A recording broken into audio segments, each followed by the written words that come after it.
നമുക്കൊപ്പം ശ്രീ ഇ.പി. ജയരാജൻ, CPM-ന്റെ കേന്ദ്ര കമ്മിറ്റി അംഗം, LDF മുൻ കൺവീനർ ചേരുന്നു തത്സമയം അതിഥിയായി. നമസ്കാരം Shri EP. Jayarajan. Very good morning. നമസ്കാരം ഡോക്ടർ. ഈ പതിവ് ദിനം തുടങ്ങുന്നത് ചെറിയ എക്സസൈസോട് കൂടിയാണോ? അതെ അതെ അതെ അതെ, ഇല്ലെങ്കിൽ ആരോഗ്യമൊക്കെ ക്ഷീണിച്ചു പോകും. യോഗയാണോ അതല്ല സൂര്യ നമസ്കാരം പോലെയുള്ള കാര്യങ്ങളാണോ?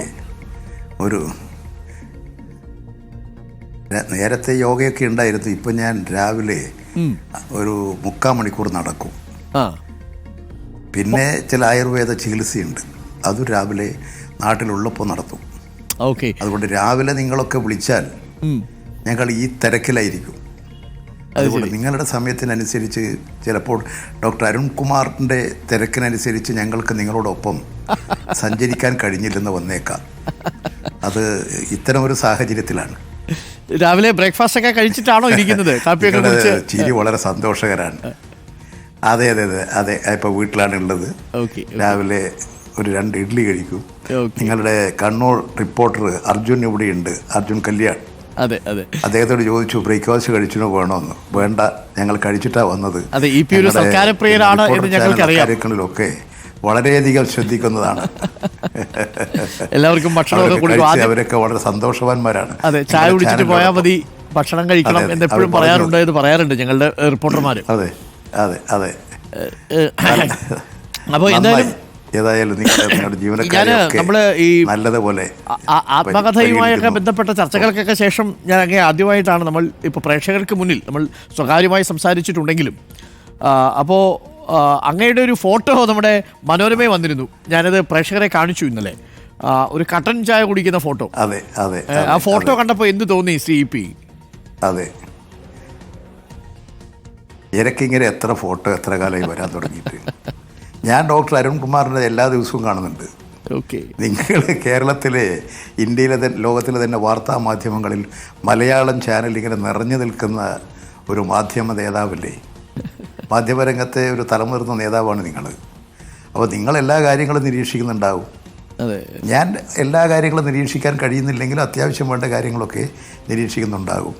ഇങ്ങനൊരു ഫോട്ടോ വന്നതിലൊന്നും ഞാൻ അത്ഭുതപ്പെടുന്നില്ല. കാരണം എത്ര കാലമായി, ഞാൻ വിദ്യാർത്ഥിയായിരുന്ന കാലം മുതൽ തുടങ്ങിയിട്ടുള്ളതാണ്.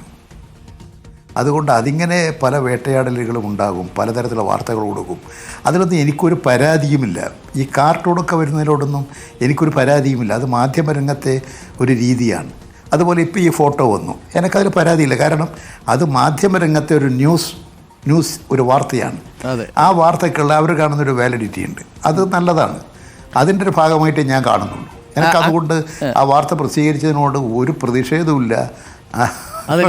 ചില ആളുകൾ മാതൃകയാക്കേണ്ടതാണ് അങ്ങനെ ഒരു നിലപാട്. കാരണം ഞാൻ എൻ്റെ ഡോക്ടർ നെഹ്റു പണ്ട് പറഞ്ഞിട്ടുണ്ടല്ലോ, എന്നെ നിങ്ങൾ കാർട്ടൂണിൽ നിന്ന് ഒഴിവാക്കരുതെന്ന് ശങ്കറിനോട് പറഞ്ഞതുപോലെ കാർട്ടൂണൊക്കെ വരുന്നതിന് ആ സ്പിരിറ്റിലാണ് കാണുക. അതെ അതെ അതെ അതേ കാണുക. ഞാൻ മുമ്പ്, ഇപ്പോഴല്ല, ഞാൻ പിന്നെ പാർട്ടിയുടെ തൃശ്ശൂർ ജില്ലാ സെക്രട്ടറി ആകുന്നതിന് ഒരു 2-3 വർഷങ്ങൾക്ക് മുമ്പ് ഈ സ്ഥിരമായി കട്ടൻ ചായ, പാലും പഞ്ചസാരയും ഇല്ലാത്ത കട്ടൻ ചായ കഴിക്കുന്ന ഒരാളാണ്. പാലും പഞ്ചസാരയും ഇല്ല. അത് ഞാനൊരു, എനിക്ക് തോന്നുന്നൊരു 8-10 വർഷക്കാലം കണ്ടിന്യൂ ചെയ്ത് പോയതാണ്. പിന്നെ ഒരു ദിവസം എനിക്കെന്തോ അസുഖം വന്ന് ഡോക്ടറെ കണ്ടപ്പോൾ ഡോക്ടർ പറഞ്ഞു, നിങ്ങൾക്ക് അൾസറിൻ്റെ തകരാറുണ്ടെന്ന് പറഞ്ഞു. ഞാൻ പറഞ്ഞു എന്താ ഡോക്ടർ? അപ്പോൾ എന്നോട് ചോദിച്ചു നിങ്ങൾ എന്താ കഴിക്കുക? ഞാൻ പറഞ്ഞു ഞാൻ കട്ടൻ ചായയാണ് രാവിലെ കഴിക്കാറ്. ഞാൻ പാലൊഴിച്ചതും മധുരട്ടതുമായ ചായ കഴിക്കാറില്ല. പക്ഷേ ഒരു ദിവസം ഒരു 5-10 ചായ കുടിക്കുന്നത് കൊണ്ടാണ് പാലിൻ്റെ അളവ് കുറക്കാനും പഞ്ചസാരയുടെ അളവ് കുറക്കാനും ഇത് ഉപേക്ഷിച്ചത്. അതുപോലെ ഞാൻ വീട്ടിൽ നിന്ന്, പിന്നെ എൻ്റെ അരോളിയിലുള്ള താമസിക്കുന്ന സമയത്ത് പാല് പുറത്തുനിന്ന് വാങ്ങുന്നതാണ്. അപ്പോൾ ആ ഒരു സമയത്ത് ഈ പശുക്കൾക്ക് കുളമ്പ് രോഗം വന്നു. അപ്പോൾ ഈ പാലുകൾ മൊത്തമായി വാങ്ങി സംഭരിച്ച് വിപണനം നടത്തുന്ന സ്ഥലത്ത് നിന്നാണ് വീട്ടിലേക്ക് പാല് വാങ്ങാറ്. ഇപ്പം ഞാൻ അതുകൊണ്ട് തന്നെ ഒരു പശുവിനെ തന്നെ വാങ്ങി. അപ്പോൾ അതുകൊണ്ട് ഞാൻ ആ പാൽ ഉപേക്ഷിക്കാൻ വേണ്ടി തീരുമാനിച്ചു. അങ്ങനെയാണ് പാല് ഉപേക്ഷിക്കാൻ തീരുമാനിച്ചത്. അതുപോലെ തന്നെ ഈ പഞ്ചസാര, ഞാനൊരു ധാരാളം ചായ കുടിക്കുന്ന ആളാണ്. ചിലപ്പോൾ നിങ്ങൾക്ക് തന്നെ, ഞാൻ രാത്രി എത്ര താമസിച്ച് വന്നാലും ആദ്യം എനിക്ക് വേണ്ടതൊരു ചായയാണ്. അപ്പോൾ അങ്ങനെ ചായ കുടിച്ച് ശീലിച്ച ഒരാളായതുകൊണ്ട് ഒരു 10-15 ചായ എന്ന് പറയുന്നതൊന്നും ഒരു അത്ഭുതമല്ല. അങ്ങനെയാണ് എൻ്റെ ഒരു ശീലം. അപ്പോൾ അതുകൊണ്ട് ഞാൻ പഞ്ചസാരയുടെ അളവ് കുറക്കാൻ പഞ്ചസാര തന്നെ അങ്ങ് ഉപേക്ഷിച്ചു. അങ്ങനെ ഒരു കട്ടൻ ചായ, പാലും പഞ്ചസാരയും ഇല്ലാത്ത കട്ടൻ ചായ കുടിക്കുന്ന ഒരാളായി. അത് ഡോക്ടർ അൾസർ ഉണ്ടാകുമെന്ന് പറഞ്ഞപ്പോൾ ഞാൻ പറഞ്ഞു ഞാനിതാണ്. അപ്പോൾ അദ്ദേഹം പറഞ്ഞു ഇത് സ്ഥിരമായി കഴിച്ചാൽ ഇങ്ങനെ ഉണ്ടാകും, അതുകൊണ്ട് നിങ്ങൾ ആ ശീലത്തിൽ മാറ്റം വരുത്തണം. അതിനുശേഷമാണ് പാൽ ചായ കുടിക്കാൻ തുടങ്ങിയത്. ഇപ്പോഴും ഞാൻ പലപ്പോഴും കട്ടൻ ചായ തന്നെയാണ് കുടിക്കാറ്, പാലും പഞ്ചസാരയും ഇല്ലാത്ത. കൗതുകകരമായ ഒരു കാര്യം, അന്ന് ഡോക്ടർ അങ്ങയോട് ഈ അസുഖം കാരണം ചായ ഉപേക്ഷിക്കണമെന്ന് പറഞ്ഞു. അങ്ങ് പറഞ്ഞൊരു സ്റ്റേറ്റ്മെന്റ് ഉണ്ടല്ലോ, പരിപ്പോടെയും കട്ടൻ ചായയും എന്നുള്ളത് പിന്നീട് പിൽക്കാലത്ത് രാഷ്ട്രീയ വിവാദമായി തീർന്നല്ലോ. അത് ഈ ഡോക്ടർ പറഞ്ഞതിന്റെ ഒരു പശ്ചാത്തലത്തിൽ കൂടിയാണോ അങ്ങ് പറഞ്ഞത്? അതൊന്നുമല്ല, അത് ഒരു കാര്യങ്ങൾ വിശദീകരിക്കുന്നതിനിടയിലുള്ള ഒരു ഉദാഹരണപരമായ കാര്യമാണ്. പക്ഷേ അതിൻ്റെ മുൻപിലും പിൻപിലും ഒക്കെയുള്ള എല്ലാ ഭാഗങ്ങളും ഉപേക്ഷിച്ച് ഈ ഭാഗം മാത്രം എടുത്ത് പ്രസിദ്ധീകരിച്ചു. അതിലും എനിക്ക് വിരോധമൊന്നുമില്ല. കാരണം ഞാൻ പറഞ്ഞ കാര്യം എന്താണെന്ന് അന്ന് തന്നെയുള്ള മാധ്യമങ്ങളിലൊക്കെ വന്നിട്ടുണ്ട്, അവർക്കറിയാവുന്നതാണ്. ഞാനൊരു ശരിയായ രാഷ്ട്രീയ നിരീക്ഷണം തന്നെയാണ് നടത്തിയത്. ഇനി ഇങ്ങനെ പറഞ്ഞതുകൊണ്ട് എനിക്ക് പ്രയാസമൊന്നുമില്ല. അതിപ്പോൾ കേരളം മുഴുവൻ, എനിക്കൊന്ന് സിനിമയിൽ പോലും ഇതൊരു പ്രയോഗമായി വന്നിട്ടുണ്ട്. മുഖമാണ് മനസ്സിൽ വരിക. ഞാൻ ഏതോ ഒരു ഹോട്ടലിൽ പോയപ്പോൾ പരിപ്പോടയും കട്ടൻ ചായ വേണമെന്ന് പറഞ്ഞപ്പോൾ ഈപ്പിയുടെ പരിപ്പോട എന്നാണ് എൻ്റെ അടുത്ത് പറഞ്ഞത്. അത് ശരിയായിരിക്കും. അതിപ്പോൾ ഇവിടെയൊക്കെ ഒരു സാധാരണ ഒരു വർത്തമാനമായി കഴിഞ്ഞിട്ടുണ്ട്. അതുകൊണ്ട് എനിക്ക് ദോഷമൊന്നുമില്ല, ഗുണമേ ഉള്ളൂ. ഞാൻ ഇടയ്ക്കൊന്ന് ചോദിക്കട്ടെ CP, ഇനി ഒരു ആത്മകഥ വരികയാണെങ്കിൽ അതിന്റെ പേര് എങ്ങനെ ഇടുമെന്നാണ് അങ്ങ് തീരുമാനിച്ചത്? ആത്മകഥയുടെ ടൈറ്റിലായോ? പുതിയ ആത്മകഥ ഒരു 2 മാസത്തിനുള്ളിൽ വരണമെന്നൊക്കെ അങ്ങ് ആഗ്രഹിക്കുന്നതായിട്ട് എനിക്കറിയാം. ഞാൻ അത്തരം കാരണം ഞാനിപ്പോൾ ഇപ്പോൾ 1 മാസക്കാലമായി ഞാൻ അതിൻ്റെ ഭാഗത്തേക്കേ തിരിഞ്ഞിട്ടില്ല. കാരണം ഇനിയിപ്പോൾ ഈ ഇലക്ഷൻ തിരക്കും കുറേ പാർട്ടി സമ്മേളനങ്ങളുള്ളത് കൊണ്ട് അതിൻ്റെ തിരക്കിലായതുകൊണ്ട് വീട്ടിൽ ഇരിക്കാനൊരു മണിക്കൂർ പോലും സമയം കിട്ടാത്തത് കൊണ്ട് ഞാനത് പൂർത്തീകരിച്ചിട്ടില്ല.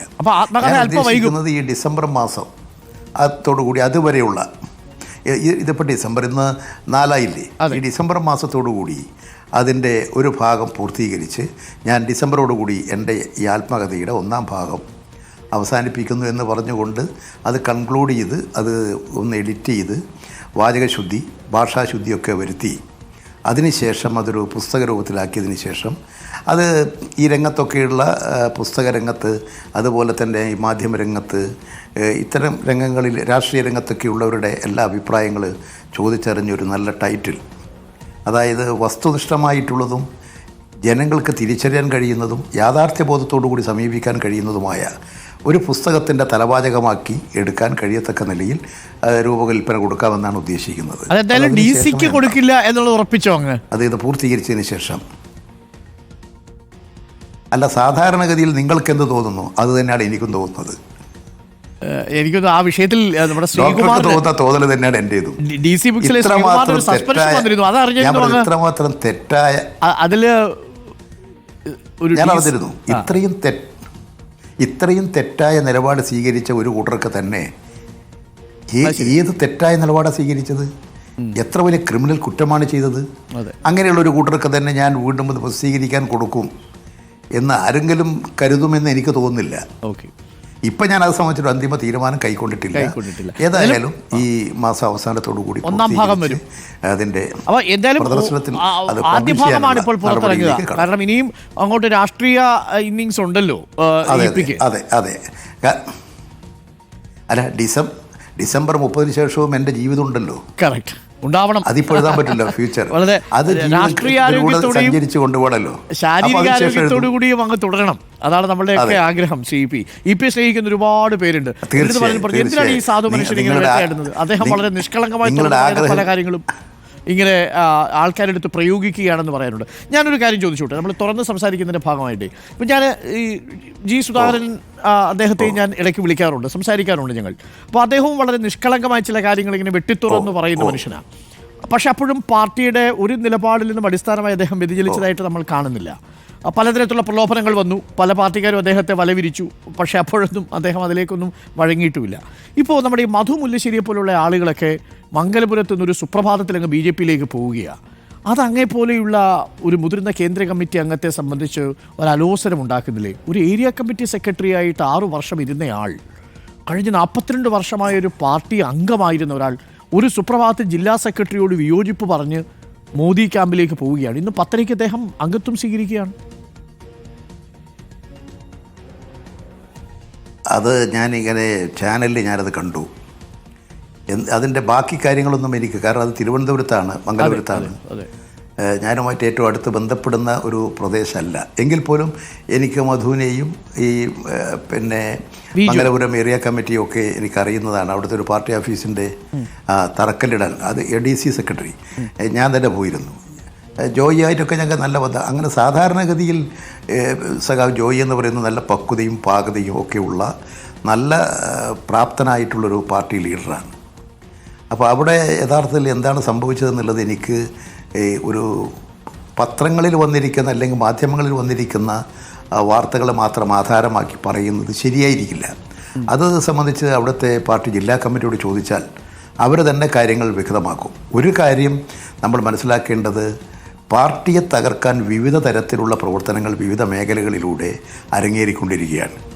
ഇതിനെ പാർട്ടി സഖാക്കളാകെ വളരെ ഗൗരവത്തോടു കൂടി കാണണം. കാരണം വലതുപക്ഷ ശക്തികൾക്ക്, പിന്തിരിപ്പ ശക്തികൾക്ക് ഏറ്റവും വലിയ ഭയം CPM-നെയാണ്. RSS സംഘപരിവാർ ഭയപ്പെടുന്നത് കോൺഗ്രസിനെയല്ല, ഇന്ത്യയിൽ CPM-നെയാണ്. അവർക്ക് കോൺഗ്രസിനെയൊക്കെ ഇല്ലാതാക്കാനും ഭയപ്പെടുത്താനും എന്ത് ചെയ്യിക്കാനും കഴിയത്തക്ക നിലയിലുള്ള ശക്തി RSSും BJPയും പ്രകടിപ്പിക്കുന്നുണ്ട്. അതിനെ ദുർബലപ്പെടുത്താനും കോൺഗ്രസിന് കഴിയും. പക്ഷേ CPM-നെ അങ്ങനെ ദുർബലപ്പെടുത്താൻ അവർക്ക് സാധിക്കില്ല. അതുകൊണ്ട് പല വഴികളിലൂടെ പാർട്ടിയെ ദുർബലപ്പെടുത്താൻ പലതരത്തിലുള്ള നിലപാടുകളും സ്വീകരിച്ച് പ്രവർത്തിച്ചേക്കും. അത് ജാഗ്രതയോടുകൂടി കണ്ട് കമ്മ്യൂണിസ്റ്റ് പാർട്ടിയും മാർക്സിസ്റ്റിനെ അതിൻ്റെ ശക്തി അടിത്തറ വിപുലീകരിക്കാൻ, ബഹുജന സ്വാധീനം വർദ്ധിപ്പിക്കാൻ, അതുവഴി കേരള താല്പര്യം സംരക്ഷിക്കുക, ഇന്ത്യൻ താല്പര്യങ്ങൾ സംരക്ഷിക്കുക, ഇന്ത്യയിലെ ഇടതുപക്ഷ പ്രസ്ഥാനത്തിൻ്റെ കരുത്തും ശക്തിയും വർദ്ധിപ്പിക്കുക. അതാണ് ഇന്ത്യയുടെ പ്രതീക്ഷ. ഇടതുപക്ഷത്തിൻ്റെ ശക്തിപ്പെടലാണ് കേരളത്തിൻ്റെ പ്രതീക്ഷ. അതിന് ഉതകത്തക്ക നിലയിലുള്ള ജാഗ്രത പാർട്ടി സഖാക്കളെല്ലാം ഉണ്ടാകണം. കാരണം നമ്മൾ കൊല്ലത്ത് കരുനാഗപ്പള്ളിയിൽ കണ്ടു ഒരു ഏരിയ കമ്മിറ്റി തന്നെ പിരിച്ചുവിടേണ്ടി വരുന്ന സാഹചര്യം ഉണ്ടായി. മംഗലപുരത്ത് ഒരു ഒറ്റപ്പെട്ട വ്യക്തിയുടെ പ്രശ്നമാണെന്ന് പറയാം. പക്ഷേ കൊല്ലത്ത് അങ്ങനെയല്ല. അവിടെ സംസ്ഥാന സമ്മേളനം നടക്കേണ്ട ജില്ലയാണ്. അവിടെ ഒരു ഏരിയ കമ്മിറ്റി ഇപ്പോൾ പിരിച്ചുവിടുന്നൊരു അവസ്ഥയുണ്ടാകുന്നു. കൊഴിഞ്ഞാമ്പാറയിൽ കുറച്ച് വിമതരീകർന്നൊരു പുതിയ ഓഫീസ് ഉണ്ടാക്കുന്നു. അപ്പോൾ അങ്ങനെ ഈ CPM-ൽ ഒരു 4-5 ഇടങ്ങളിൽ ചില വിഭാഗീയതയുടെ ലക്ഷണങ്ങൾ പ്രകടമാകുന്നുണ്ട്, പത്തനംതിട്ടയിൽ, തിരുവല്ലയിൽ അടക്കം. അപ്പോൾ ഇതൊരു നല്ല പ്രവണതയല്ലല്ലോ. അതായത് ശത്രുക്കൾക്ക് ആയുധമാകാൻ വേണ്ടി ഇരുന്നു കൊടുക്കരുത് എന്നൊരു മെസ്സേജ് നമ്മൾ കമ്മ്യൂണിക്കേറ്റ് ചെയ്യേണ്ട സമയമാവുന്നു അല്ലേ? ഇത് പ്രത്യയശാസ്ത്രപരമായോ രാഷ്ട്രീയമായോ ഉള്ള എന്തെങ്കിലും ഒരു വ്യതിയാനമാണ് എന്ന് ഞാൻ കണക്കാക്കുന്നില്ല. ഇത് പലതും വ്യക്തിപരമായിട്ടുള്ള പ്രശ്നങ്ങളാണ്. ഇത്തരം കാര്യങ്ങൾ പരിഹരിച്ച് പാർട്ടിയെ കൂടുതൽ ഐക്യത്തോടുകൂടി മുന്നോട്ട് കൊണ്ടുപോകാനാണ് പാർട്ടി നേതൃത്വം ആഗ്രഹിക്കുന്നത്. അതേ അവസരത്തിൽ ഒരു കമ്മ്യൂണിസ്റ്റ് പാർട്ടി എന്ന് പറയുന്നത് ലക്ഷ്യബോധത്തോടു കൂടി പ്രവർത്തിക്കുന്ന ഒരു പാർട്ടിയാണ്. ഇന്ത്യയിൽ സോഷ്യലിസം കെട്ടിപ്പടുക്കലാണ് ഞങ്ങളുടെ ലക്ഷ്യം. അതിന് തൊഴിലാളി കർഷക സഖ്യം, തൊഴിലാളി കർഷക സമരങ്ങൾ, അതിലൂടെ ഉയർന്നു വരുന്ന ജനകീയ ശക്തി, ജനങ്ങളുടെ പ്രശ്നങ്ങൾക്ക് പരിഹാരം കാണാൻ നടത്തിക്കൊണ്ടിരിക്കുന്ന പ്രവർത്തനങ്ങളിലൂടെ ജനങ്ങളെ ആകെ ഒന്നിപ്പിച്ചുകൊണ്ട് ഒരു വലിയ പ്രസ്ഥാനമാക്കി CPM-നെ വളർത്തിയെടുക്കുക. ഈ ലക്ഷ്യത്തിന് വേണ്ടി പ്രവർത്തിക്കുന്ന രാഷ്ട്രീയ ധാരണകളെ കൂടുതൽ ജനങ്ങളിൽ എത്തിക്കാനും അതിന് വേണ്ടിയിട്ടുള്ള മഹത്തായ സന്ദേശം ജനങ്ങൾക്കിടയിൽ പ്രചരിപ്പിക്കാനും കഴിയണം. അങ്ങനെ വരുമ്പോൾ സ്വാഭാവികമായും ഇത്തരത്തിലുള്ള പ്രവണതകൾ ഒഴിവാക്കാൻ സാധിക്കും. വ്യക്തിഗതമായ താല്പര്യങ്ങൾക്ക് കീഴടങ്ങുന്നവരെ മോചിപ്പിച്ചെടുക്കാൻ കഴിയണം. പൊതു താല്പര്യമാണ്, രാഷ്ട്രീയ താല്പര്യമാണ് CPM-ൻ്റേത്. രാഷ്ട്രീയ നയം വിജയിപ്പിക്കാൻ കൂടുതൽ സംഘടനാപരമായി കൂടുതൽ പ്രത്യയശാസ്ത്രാവബോധം ഈ അണികൾക്ക് കൊടുക്കേണ്ടതുണ്ട്. പാർട്ടി ഇനി കൂടുതൽ ശ്രദ്ധിക്കേണ്ടത് അതിൽ കൂടിയാണ്. കാര്യം വളരെ പെട്ടെന്ന് വലതുപക്ഷ വ്യതിയാനം ആളുകളിൽ കാണുന്നു. ഞാൻ ഈ മധു മുല്ലശ്ശേരിയുടെ കാര്യം പറഞ്ഞത്, ഒരു സുപ്രഭാതത്തിൽ BJP-യോടുള്ള എതിർപ്പ് നേരെ BJP ക്യാമ്പിലേക്ക് അദ്ദേഹത്തെ കൊണ്ടുപോയി ലാൻഡ് ചെയ്തു. ഒരു സുപ്രഭാതത്തിൽ ഇറങ്ങി ഞാനങ്ങ് BJP-യിലേക്ക് പോവുകയെന്ന് നിസ്സാരമായിട്ടൊരു കമ്മ്യൂണിസ്റ്റുകാരൻ എങ്ങനെ പറയാൻ പറ്റും? വ്യക്തിഗതമായിട്ടുള്ള ഒരു തരത്തിലുള്ള വെറുപ്പും സാധാരണഗതിയിൽ ജോയിയോടുണ്ടാകാൻ സാധ്യതയുള്ള ഒരാളല്ല അവിടുത്തെ ജില്ലാ സെക്രട്ടറി. അപ്പോൾ അതിൻ്റെ പിന്നിൽ ഏതോ പ്രേരക ശക്തി ഉണ്ട് എന്നുള്ളത് വസ്തുതയാണ്. അപ്പോൾ കമ്മ്യൂണിസ്റ്റ് പാർട്ടി മാർക്സിസ്റ്റോട് സ്നേഹവും ബഹുമാനവുമുള്ള ഒരാളും ഇത്തരമൊരു നിലപാട് സ്വീകരിക്കില്ല. മധു സ്വീകരിച്ചിരിക്കുന്നത് വളരെ വളരെ തെറ്റായിട്ടുള്ള നിലപാടാണ്. ആ നിലപാട് ഒരാളും പാർട്ടിയിൽ സ്വീകരിക്കില്ല. അങ്ങനെ സ്വീകരിക്കുന്നുണ്ടെങ്കിൽ അത് വ്യക്തിഗതമായ ഏതോ താല്പര്യത്തെ അടിസ്ഥാനപ്പെടുത്തിക്കൊണ്ട് പാർട്ടിയെ തകർക്കാൻ ശ്രമിച്ചുകൊണ്ടിരിക്കുന്ന ശക്തികളുടെ കൈവശം എത്തപ്പെട്ടു അവരുടെ കയ്യിൽ അകപ്പെട്ട് കഴിഞ്ഞു എന്നുള്ളതിൻ്റെ കൂടി ഒരു ലക്ഷണമായിട്ടേ കാണാൻ സാധിക്കൂ. അതുകൊണ്ട് പാർട്ടി സഖാക്കൾ പല വഴികളിലൂടെ നമ്മുടെ പാർട്ടിയെ ദുർബലപ്പെടുത്താൻ ശത്രുക്കൾ പരിശ്രമിക്കുമെന്ന് കണ്ടെത്തണം. ഈ സംഘടനാപരമായി അത് കൂടുതൽ ശ്രദ്ധിക്കണം അല്ലേ? നേതൃത്വ തലത്തിൽ അതൊരു കൂടുതൽ ശ്രദ്ധയുണ്ടാവുകയും വേണം അല്ലേ? തീർച്ചയായും ആധുനിക കാലഘട്ടത്തിൽ ഒരുപാട് ശാസ്ത്ര സാങ്കേതിക വളർച്ചകൾ ഉണ്ടാകുന്നുണ്ട്. ഈ ശാസ്ത്ര സാങ്കേതിക വളർച്ചകൾ, പൊതു സാഹചര്യങ്ങൾ, ഇതിനെല്ലാം ഉപയോഗപ്പെടുത്തിക്കൊണ്ട് ഇടതുപക്ഷ പ്രസ്ഥാനത്തെ ദുർബലമാക്കാൻ വലതുപക്ഷ ശക്തികൾ എല്ലാ ശ്രമങ്ങളും നടത്തും. ഏത് ശ്രമങ്ങളും അവർ ഉപേക്ഷിക്കില്ല. ഇത് പാർട്ടിക്കകത്താകെ ഇപ്പോൾ കൂടുതൽ ഒരു ധാരണയുണ്ടാകാൻ ഇത്തരം സംഭവങ്ങൾ ഇടയാക്കിയിട്ടുണ്ട്. അങ്ങ് ഇടയ്ക്ക് പറഞ്ഞൊരു വാചകം ഇപ്പോൾ വളരെ വൈറലായിട്ടുണ്ട്. അമേരിക്കയിലെ പോസ്റ്റ് മോഡേൺ പഠനമൊക്കെ കഴിഞ്ഞു വരുന്ന ആളുകൾ പാർട്ടിയെ തകർക്കാൻ ചില ശ്രമങ്ങൾ നടത്തുന്നു എന്നങ്ങ് നിരീക്ഷണം നടത്തിയിരുന്നു. ഞാനതിനെ വളരെ ഗൗരവത്തോടു കൂടിയാണ് കണ്ടത്. കാരണം നേരത്തെ MN വിജയ മാഷും അതേപോലെ അന്ന് പാഠം സുധീഷൊക്കെ ഉണ്ടായിരുന്ന സമയത്തെ ചർച്ച അങ്ങ് ഓർമ്മിക്കുന്നുണ്ടാവുമല്ലോ. അന്നക്കാലത്ത് ആ ചർച്ച ഉയർന്നു വന്നിരുന്നു. ഈ CAA ചാരന്മാർ തുടങ്ങിയ കാര്യങ്ങൾ അന്നക്കാലത്ത് നമ്മൾ ചർച്ച ചെയ്തിരുന്ന വിഷയവുമാണ് രാഷ്ട്രീയമായി. അങ്ങ് അതുകൂടി ഉദ്ദേശിച്ചാണോ ഇത് പറഞ്ഞത്? കാര്യം കേരളത്തിലെ കമ്മ്യൂണിസ്റ്റ് പാർട്ടി തുടർച്ചയായിട്ട് അധികാരത്തിൽ വരുന്നു. അത് ചില മുതലാളിത്ത രാജ്യങ്ങളിലുള്ള ആളുകളെ അലോസരപ്പെടുത്തുന്നു. അപ്പോൾ അതുകൊണ്ട് അവരുടെ പഠനം കഴിഞ്ഞു വരുന്ന ആളുകൾ നമ്മുടെ കമ്മ്യൂണിസ്റ്റ് സർക്കാരിനെ തകർക്കാൻ ചില ഗൂഢനീക്കം നടത്തുന്നുണ്ട് എന്നുള്ളൊരു നിലപാട് ഈ MN വിജയമാഷിൻ്റെയൊക്കെ ഒരു നിലപാട് പങ്കുവെച്ചുകൊണ്ടാണോ അങ്ങ് പറഞ്ഞതെന്ന്? MN വിജയൻ മാഷയുടെ നിലപാടിനെ പങ്കുവെച്ചുകൊണ്ടല്ല ഞാൻ പറഞ്ഞിരിക്കുന്ന കാര്യം. ഇപ്പോൾ നമ്മുടെ മുമ്പിലുള്ള ആദ്യത്തെ അനുഭവം 1957 ഒന്നാം കമ്മ്യൂണിസ്റ്റ് മന്ത്രിസഭ അധികാരത്തിൽ വന്നു. എന്താ ഇവിടെ ഉണ്ടായത്? കാർഷിക രംഗത്ത് ഭൂപരിഷ്കരണം നടപ്പിലാക്കി. സമഗ്രമായ ഒരു വിദ്യാഭ്യാസ നിയമത്തിന് രൂപം കൊടുത്തു. ഭൂരഹിതർക്ക് ഭൂമി കൊടുക്കാൻ്റെ നടപടി സ്വീകരിച്ചു.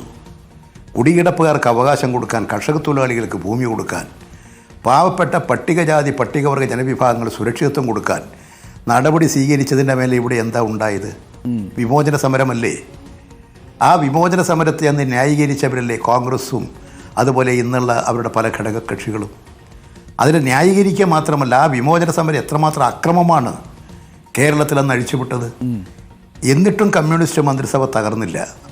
അവസാനം കേന്ദ്ര ഭരണാധികാരം ഉപയോഗിച്ചുകൊണ്ട് 59 കമ്മ്യൂണിസ്റ്റ് മന്ത്രിസഭയെ പിരിച്ചുവിട്ടു. ആ വിമോചന സമരത്തിന് 957 കണക്കനുസരിച്ച് അമേരിക്കൻ CIA കൊടുത്തത് 10 കോടി എന്നാണ് പുറത്തു വന്ന വിവരം. 57 10 കോടി എന്ന് പറഞ്ഞാൽ 10,000 കോടിയല്ലേ ഇന്നത്തെ. ഈ പണം അമേരിക്കൻ CIA കൊടുത്തില്ലേ? കമ്മ്യൂണിസ്റ്റ് പാർട്ടിയെ തകർക്കാനല്ലേ? കേരളത്തിലെ ഭരണം തകർക്കാനല്ലേ? ഏഷ്യൻ വൻകരകളിൽ ഉണ്ടാകുന്ന കമ്മ്യൂണിസ്റ്റ് മുന്നേറ്റത്തെ തകർക്കാനല്ലേ? ഇന്നും അമേരിക്കൻ സാമ്രാജ്യത്വം മുഖ്യ ശത്രുവായി കാണുന്ന അമേരിക്ക കാണുന്നത് ചൈനയെയാണ്. ചൈനയെ വളഞ്ഞു വെച്ച് ആക്രമിക്കാനുള്ള നീക്കമല്ലേ നടക്കുന്നത്? ലോകത്തിൽ തന്നെ സൃഷ്ടിച്ചുകൊണ്ടിരിക്കുന്ന യുദ്ധങ്ങൾ ഇത്തരമൊരു ലക്ഷ്യം വെച്ചുകൊണ്ടല്ലേ?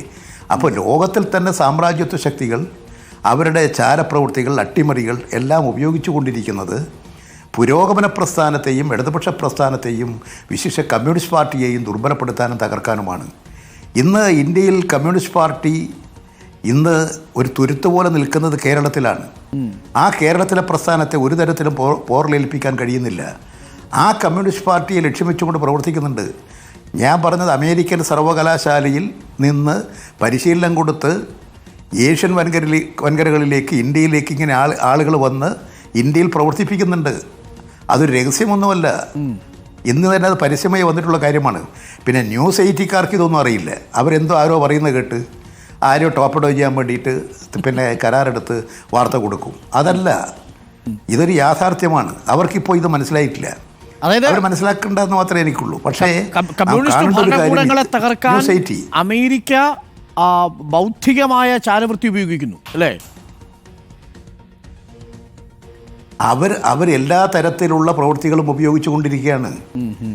അതാണ് ഞാൻ പറഞ്ഞത്, അമേരിക്കയുടെ ഇന്നത്തെ ലോകത്തിലെ ഏറ്റവും വലിയ ശത്രു ചൈനയാണ്. ആ ചൈനയ്ക്ക് നേരെയാണ് അവരുടെ നീക്കം. അതുപോലെ തന്നെ ലോകത്തിൽ പുരോഗമന പ്രസ്ഥാനങ്ങൾക്ക് നേരെയാണ്. വലതുപക്ഷ തീവ്രവാദം ശക്തിപ്പെടുത്തുകയാണ് അമേരിക്ക ചെയ്തുകൊണ്ടിരിക്കുന്നത്. ഇതെല്ലാം ഇന്ന് ലോകത്തിൻ്റെ മുമ്പിൽ ഒരു പ്രകടമായിക്കൊണ്ടിരിക്കുന്ന വസ്തുതയാണ്. അതുകൊണ്ട് തന്നെ ഇന്ത്യയിൽ വലതുപക്ഷ ശക്തികളുടെ ഏറ്റവും പ്രധാനപ്പെട്ട ശത്രു ആരാ? CPIM ആണ്. ആ CPIM ലക്ഷ്യം വെച്ചുകൊണ്ടാണ് ഒട്ടനവധി കാര്യങ്ങൾ ഇവിടെ നീക്കിക്കൊണ്ടിരിക്കുന്നത്. അതിനു വേണ്ടിയിട്ടുള്ള ഒരു നടപടികൾ വരുന്നുണ്ട്, പ്രവർത്തനങ്ങൾ നടക്കുന്നുണ്ട് എന്നുള്ളത് കാര്യങ്ങൾ നിരീക്ഷിക്കുന്ന ഏതൊരാൾക്കും മനസ്സിലാക്കാവുന്നതാണ്. ഓക്കെ, അതുകൊണ്ട് വളരെ വളരെ കൂടുതൽ ജാഗ്രതയും ഉണ്ടാകണം.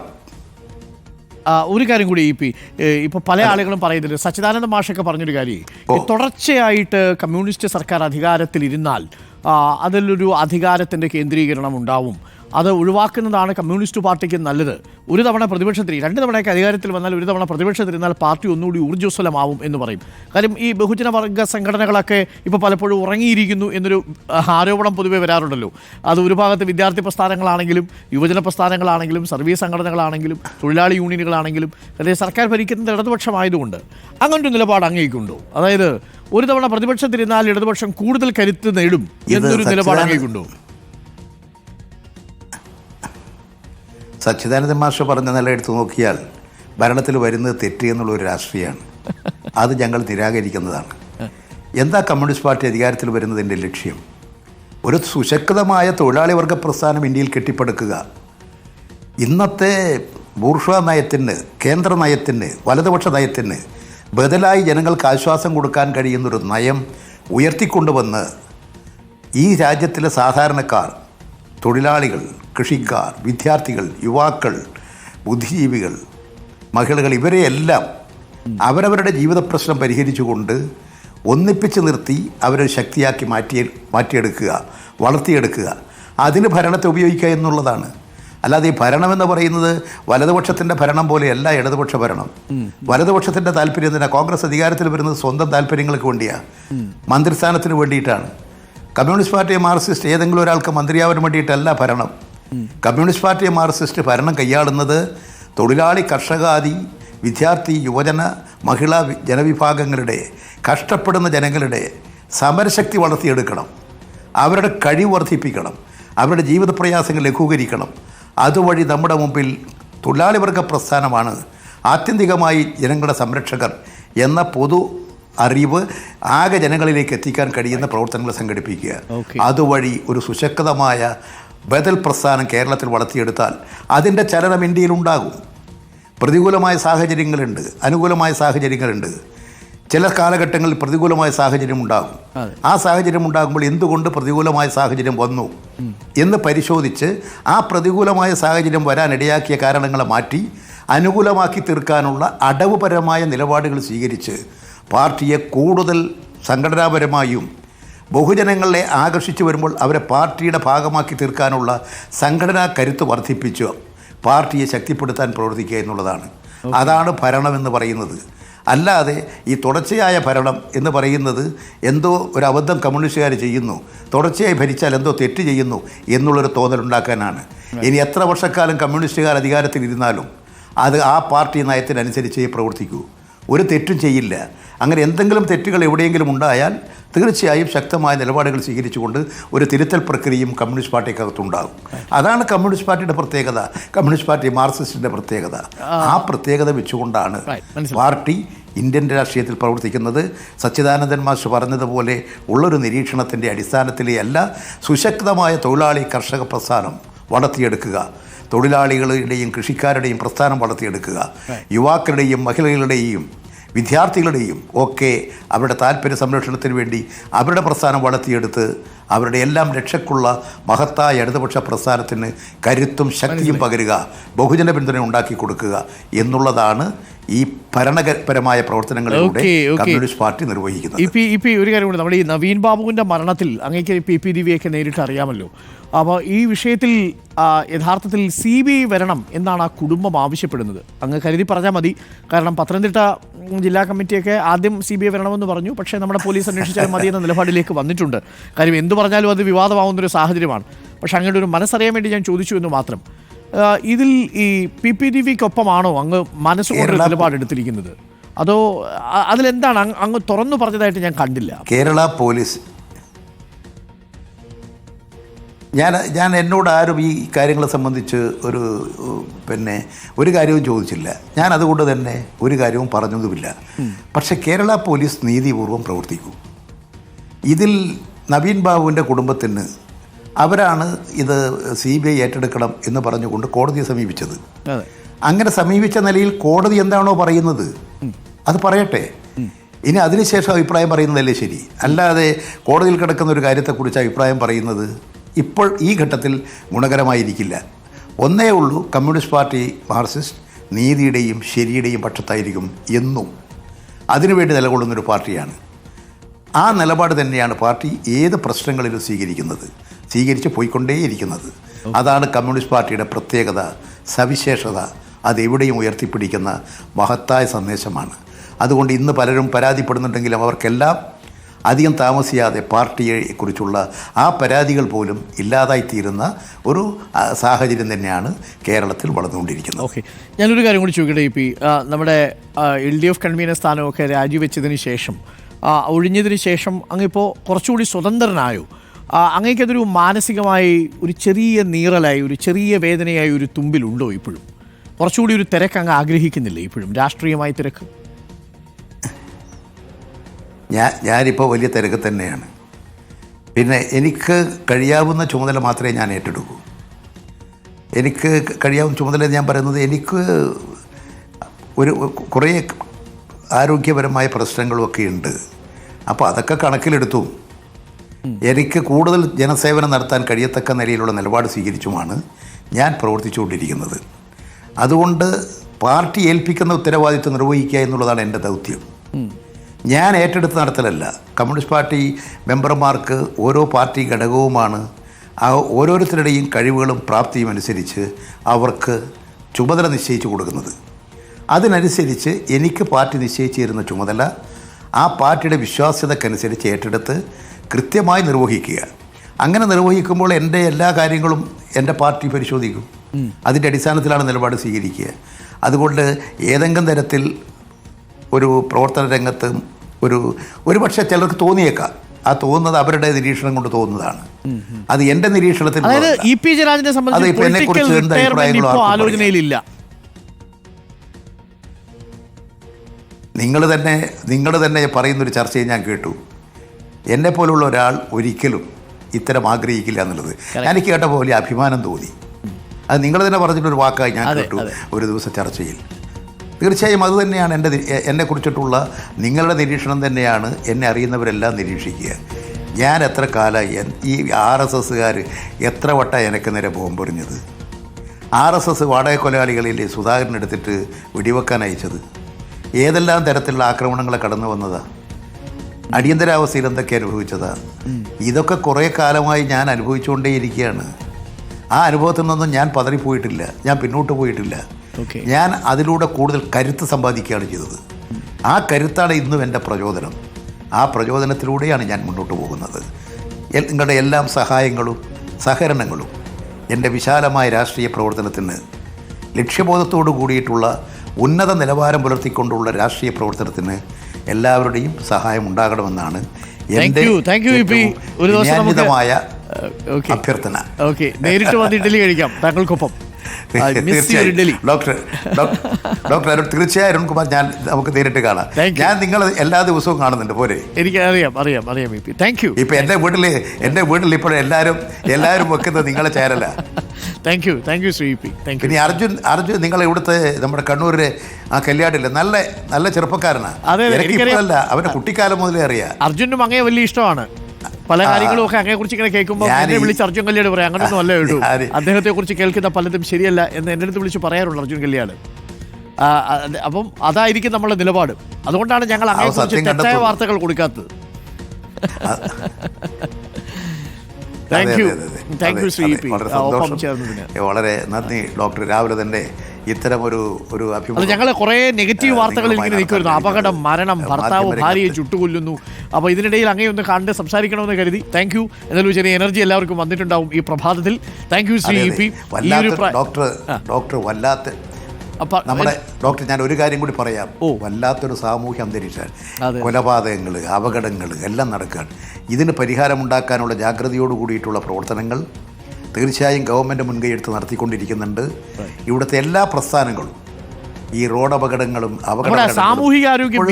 എത്രമാത്രം നിഷ്ഠൂരമായ കൃത്യങ്ങളാണ് നടക്കുന്നത് വേണം. തീർച്ചയായും ആ സാമൂഹ്യ അധപ്പതനത്തിൽ നിന്ന്, ഈ സാമൂഹ്യമായ ഈ ദുരവസ്ഥയിൽ നിന്ന് നമ്മുടെ നാടിനെ രക്ഷിക്കാൻ എല്ലാവരും ഇറങ്ങി പുറപ്പെടുക എന്നുള്ളതാണ് ഇന്ന് നമുക്ക് നിർവഹിക്കാനുള്ള ഏറ്റവും പ്രധാനപ്പെട്ട ഒരു ദൗത്യം.